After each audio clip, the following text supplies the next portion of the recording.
Hello, हमें question given है। हमें दिया गया है कि परवलय जिसकी नाभि 3-4 है तथा जिसके शीर्ष पर स्पर्श रेखाएं का समीकरण x plus Y equal to 7 + 5 √2 है का नाभिलंब आपको बताना है कितना होगा।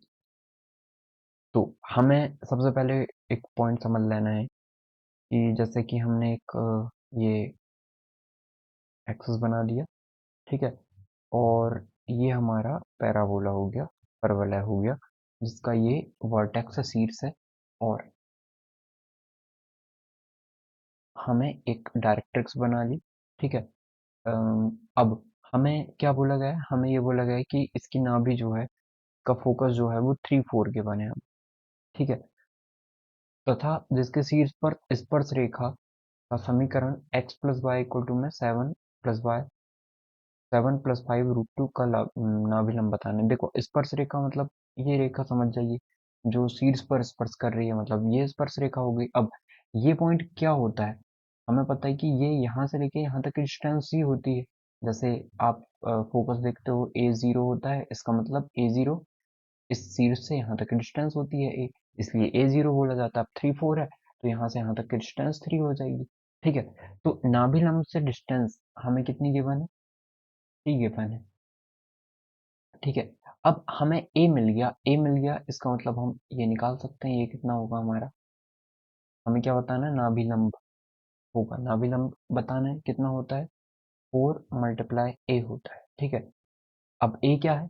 यहाँ से लेके यहाँ तक की डिस्टेंस है, तो वो डिस्टेंस हम निकाल लेते हैं, वो कितनी होगी। तो हमें स्पर्श रेखा का समीकरण ये बने क्या, x plus Y -7 - 5 √2 equal to में 0, ये गिवन। और परवलय जिसकी नाभि हमें गिवन है 3-4 है, ठीक है। तो नाभि से इस स्पर्श रेखा की डिस्टेंस कितनी हो जाएगी? एक इक्वल हो जाएगी, ठीक है। और यदि एक इक्वल हो गई तो हम 4 का मल्टीप्लाई कर देंगे तो वो निकल जाएगा 4, ठीक है। तो ये A0 है, हमें गिवन है A0 है, तो ये एक इक्वल हो जाएगा। आई होप आपको समझ में आ रहा होगा। यहाँ से यहाँ तक डिस्टेंस एक इक्वल हो जाती है। अब A ही निकालना है हमें, तो शीर्ष से लेके यहाँ तक डिस्टेंस। अब ये 3-4 है, मतलब ये ओरिजिन पे नहीं है। ओरिजिन पे नहीं है तो आप 3 नहीं बोल सकते, यहाँ से यहाँ तक 3 होगा या 4 होगा। तो ओरिजिन पे नहीं है तो हम ऐसे मानते हैं यहाँ से यहाँ तक की डिस्टेंस ही A होती है हमारी, ठीक है। मतलब यहाँ से यहाँ तक की डिस्टेंस 3 के इक्वल हो जाएगी, ओके। मतलब यहाँ से यहाँ तक की डिस्टेंस A के इक्वल हो जाएगी। अब A क्या है? ए हमारा फोकस से लेके यहाँ तक के डिस्टेंस को बताता है। फोकस से लेके यहाँ तक डिस्टेंस हमें पता है, बिंदु से लंबवत दूरी किसी रेखा की निकालते हैं तो वो कैसे निकाली जाती है? डी इक्वल टू में ax1 प्लस by1 प्लस सी अपॉन में रूट में a² प्लस b², इससे निकाली जाती है, ठीक है। देखते हैं कितनी आती है डिस्टेंस, उसका 4 में मल्टीप्लाई कर देंगे तो आ जाएगा हमारा लेटस रेक्टम की जो लेंथ है या नाभिलंब जो है वो।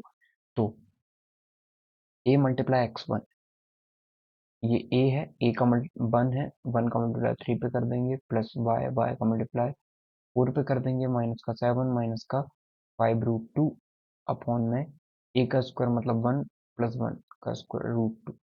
तो अब ये आ गया 4, 3 प्लस 4 7, 7 से ये 7 कैंसिल आउट हो जाएगा। अब बाहर निकलेगा तो ये 5 √2 ही निकलेगा और अपॉन में √2। √2 से √2 कैंसिल करेंगे तो हमारा जो करेक्ट आंसर हो जाएगा वो हो जाएगा 20। आई होप आपको समझ में आया होगा कि हमने कैसे लेटस रेक्टम निकाला, ठीक है।